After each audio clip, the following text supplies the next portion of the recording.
So, section 3.6 talks about rational functions, and we've already talked about rational functions before. They're just fractions. So, by definition, a rational function is a function whose rule is the quotient of two polynomials, and they've given you three examples: f of x, g of x, and h of x. And we have talked about these before in an earlier section. So, what happens here is when you go to graph something in this format, you have what they call a vertical asymptote, and this happens at the roots of the denominator, which are the values that make x makes the denominator equal to 0, and it has a horizontal asymptote of a over c. Okay, so here's your formula. So remember, you have a horizontal asymptote of a over c. Okay, so what's going to happen here is I'm going to show you how to find the vertical asymptote for the first one and the second one and the third one. To find the vertical asymptote, we are going to take the denominator and set it equal to 0, and we are going to solve it. So this graph for the first one would have a vertical break at -1. It's not like an axis of symmetry. It is a true vertical break, because if you were to plug -1 into that denominator, you would get an undefined fraction. You cannot graph things that are undefined. So that's what we get. All right. The horizontal asymptote for part, or for f of x, this would be the equation y equals 2a over c. Now, a is attached to the x values, the leading terms. And if you notice in this particular problem, there is no x in the numerator. So that would be 0 over 1, the understood one right here, which would be 0. So you would have a vertical asymptote, y equals 0, which would be the x-axis. So you actually have two breaks in your graph. Now, I am going to show you how to graph these on a different page, but I just wanted to kind of give you an idea of what was going on. So that's how you find the vertical asymptote and the horizontal asymptote for f of x. So now I'm going to erase that, and we're going to find both of those for the second graph, because this is very important to know where these vertical and horizontal asymptotes go. All right, so in this particular problem, to find the vertical asymptote, you take the denominator, set it equal to 0. That would give me 2x equals -4. So my vertical asymptote would be at x equals -2 when you divide both sides by 2. So in this particular problem, I'm going to come over to -2, and I'm going to have a vertical break in my graph. Okay, now don't panic if you're not really sure what all that means just yet, because when we go to graph it, it will make a little more sense. But you have to be able to calculate your vertical asymptotes and your horizontal asymptotes in order to graph rational functions. So in this one, the horizontal asymptote is a over c. Here's a over c. So that would be the line y equals 3 over 2. Notice that the horizontal asymptote is x equals something, and the vertical asymptote is x equals something, and the horizontal is y equals to something. So I'm going to come up here to where y is 3 over 2, or 1.5, and draw a horizontal asymptote. That's a break in this graph. Now, we're going to fill in the other parts to this graph on a different slide, but for now, you need to know how to calculate your vertical and your horizontal asymptotes. All right, and then for the last one, for h of x, I'm actually going to do the horizontal asymptote first, because here's my leading numbers. It doesn't have to be x over x. It has to be leading term over leading term. So this would be y equals to 1 over 1, or just y equals to 1. That would be my horizontal asymptote for the graph. Okay, notice that the exponents don't match up, and that's okay. AX comes from the leading term in the numerator, and CX comes from the leading term in the denominator. Okay, so to find the vertical asymptotes, we're going to have quite a few, because I'm going to take my denominator, x to the third minus 2x squared plus 1, or plus 1x. I'm going to have to factor that. So out comes the greatest common factor, x. That leaves me with x squared minus 2x plus 1. And I can factor that further to x minus 1 and x minus 1. So I actually end up with two vertical asymptotes. X is a factor, so set x equal to 0. And x minus 1 is also a factor, so I end up with x equals to 1, but I end up with it twice, and that's okay. Okay, so I have x equals 0, which is the y-axis, and then I have another one over here at x equals 1. The more vertical asymptotes you get, the more breaks you have in this graph, and the more pieces you're going to have to graph. And I'll show you that in just a few minutes. And then, of course, the horizontal asymptote that we calculated first, here's here at y equals to 1. Okay, so lots of stuff going on, but the biggest thing you need to get off of this screen is how to calculate a vertical asymptote and how to calculate a horizontal asymptote.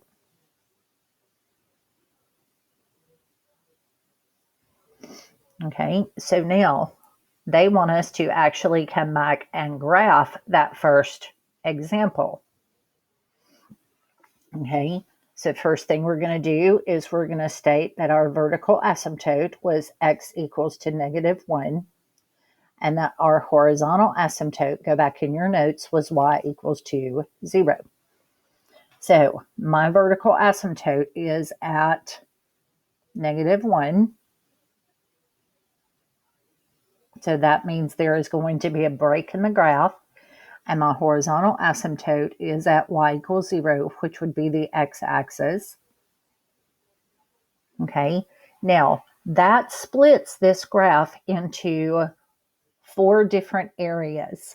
Okay, just like the x and y axis splits a coordinate plane into 4 regions, the vertical and horizontal asymptotes splits the graph into 4 regions, just kind of shifted. Okay, so the next thing I'm going to do is I am going to make a table of numbers, and everything that I do is going to be based around this number right here. Because if I plug in negative 1, I'm going to get 2 over 0, which is undefined. So what I'm going to do is I'm going to graph 2 points to the left of negative 1, and I'm going to graph 2 points to the right of negative 1. So if I go to the left of negative 1, that would be negative 2 and negative 3. And if I go to the left of negative 1, that would be negative 2, negative 3. And then I would have 0 and 1 to the right. Okay, so I have to take the time to plug and chug. So this would be 2 over 1 plus negative 3. And that gives me 2 over negative 2, which is negative 1. I'm going to plug in negative 2, which would be 2 over 1 plus negative 2, which gives me 2 over negative 1, which is negative 2. So I'm going to stop right here and I'm going to plot those points. I end up with the point 3, negative 1, and then I end up with the point negative 2, negative 2. Now, This graph cannot cross either one of those asymptotes. So it's going to start really close to the horizontal. It's going to turn and get really close to that vertical, but it will not cross it. So you have a little, what I call a branch. That is one of the two branches of a rational function. Now, I'm going to get something similar to that on the other side, on the right-hand side of the vertical asymptote, which was at -1. So I'm going to erase these fractions so I have room to plug my 0 and my 1 in. So 2 over 1 plus 0, that gives me 2 over 1, which is 2. And then I have 2 over 1 plus 1, which is 2 over 2, which will be 1. So I'm going to plot those points, 0, 2, and 1, 1. Now, the same rule applies. The graph cannot cross the vertical asymptote, and it has to turn and kind of follow along with the horizontal. You do not cross the vertical or the horizontal asymptotes. So now I have a graph that kind of looks like this. You have a branch over here in this corner, and you have a branch over here in this corner. There was your vertical asymptote, and there's your horizontal asymptote. So you are going to have to plug and chug some values in to get those branches. Okay. All right. We're going to graph one more.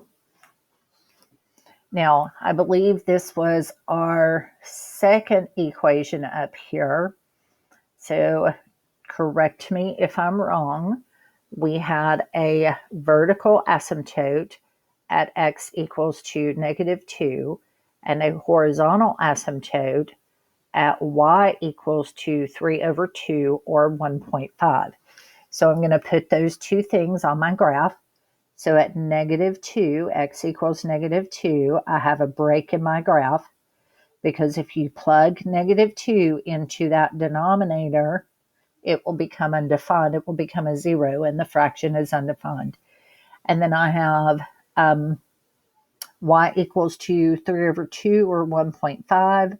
So that horizontal asymptote goes through y equals 1.5. Now, I'm going to have to pick numbers to the left of my vertical asymptote and then to the right. So when I make my table of values, I'm going to plug in -3 and -4. Those are two numbers to the left of x equals -2, which is my vertical asymptote. And then I will plug in -1 and 0. Now notice I'm leaving a gap where -2 is.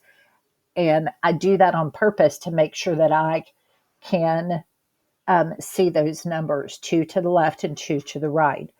And now it's a matter of plugging and chugging. So I'm going to hold that thought for just a second, and I'm going to plug and chug those numbers, and then I will resume the video. So when I plugged -4 into the original problem, I ended up getting 5 over 2. When I plugged 7 over 2 into the, or -3, I got 7 over 2, so on and so forth. And that should be,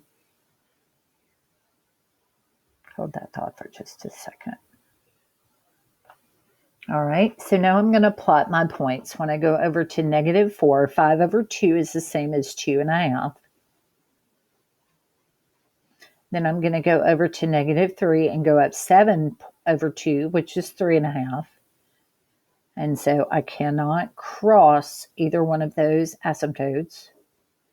So there's my branch on the left of the vertical asymptote. And then when I plot the one on the right, I go over to -1 and down to -1.5. And when I'm at 0, I am at 1.5. So this graph is going, this branch is going to be in that bottom right-hand corner. So notice I have a branch, one and only one branch on the left of the vertical asymptote. That's all you get. And then one and only one branch on the right of the vertical asymptote. That's all you get. Okay, so if you have any questions about graphing rational functions, let me know. Now, the last thing they're going to ask you to do, and these are some MATLAB questions, is they're just simply going to ask you to list the vertical and horizontal asymptotes. They're not going to ask you to graph it or do anything else with it.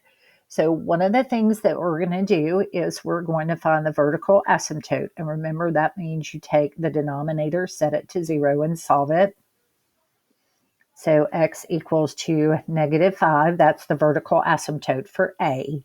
And then your horizontal asymptote for part A, remember, is A over C. And that would be 3 over 1. So that would be y equals to 3 over 1. And that does change to y equals to 3. You do not have to have that denominator of 1. Now, I'm going to rewrite the second one just so it's a little bit easier to see. This would be negative x squared plus 2 over x squared minus 4. Now, to calculate your vertical asymptote, we're going to take x squared minus 4, set it equal to 0. We will factor it because it is a quadratic. It's a difference of squares. So I get x plus 2 and x minus 2 as my factors. So my two vertical asymptotes would come from setting both of those factors equal to 0 and solving it. So one of my vertical asymptotes is x equals -2. The other one would be at x equals to +2. These are your vertical asymptotes. Now, the horizontal asymptote is your A over C. And that would be from this term and this term. So that would be the leading number is -1 on the top and the leading number is -1 on the bottom. So y equals to -1 is your horizontal asymptote. So those are a couple of things that they're going to ask you to solve for without having to full out graph everything. So if you have any questions, please feel free to contact me.